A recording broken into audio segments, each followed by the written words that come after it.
we're not going to be in a recession. These numbers that we're posting are very much inconsistent with a recessionary call. We do not believe that we are in a recession. I don't see the likelihood of a recession.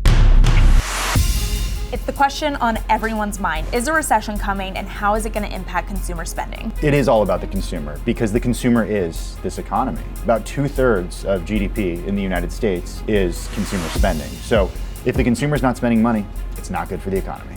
Well, let's debate this classic style, Tim, because I know you have a bit more of an optimistic view on things in general than I do. Glass is half full. So I want to hear 3 of your talking points on why things are okay. Okay. Go. Jobs, jobs, jobs. Job market is really strong right now.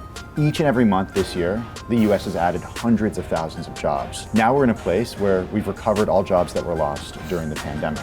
It's a really good time to be looking for work.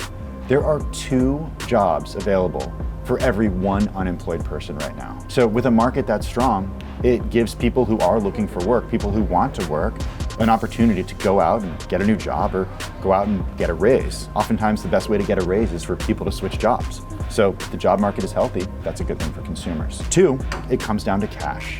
Look, we don't have as much cash as we had in the earlier parts of the pandemic. The transfers from the government, the stimulus, the child tax credit, that stuff has dried up. But we're still in a pretty good place when it comes to our cash balances.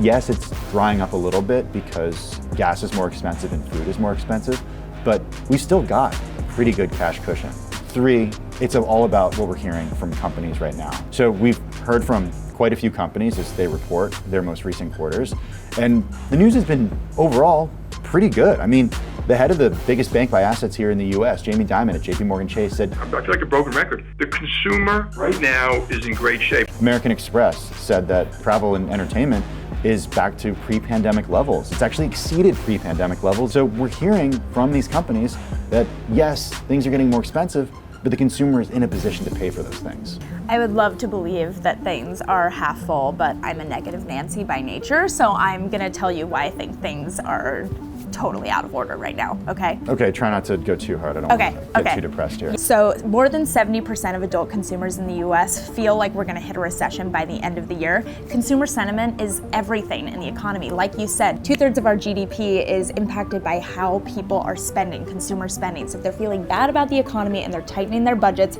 that's gonna have a negative impact. 2, inflation. Overall, we're at over 9% inflation. Year over year, grocery prices have gone up 11%. Gas prices are out of control. And we're seeing that this is already causing consumers to make tough and different choices than they've made previously, which is impacting our economy. Specifically in the retail space, we saw Walmart having a tough week this week, Shopify announcing layoffs, and that's partially because consumers are having to really prioritize food and gas expenditures and cutting back on things like apparel and general merchandise. Lastly, unemployment claims. You mentioned that jobs are getting a little bit better, but we're seeing that unemployment claims are at the highest they've been in the past 8 months, and that number just continues to tick up, which is a classic indicator of the recession. I think it's important to take a step back and think that whether or not we're in a traditional recession doesn't necessarily matter if consumers can't afford food for their families. That's what's going to make people feel like we're in a recession and act as such.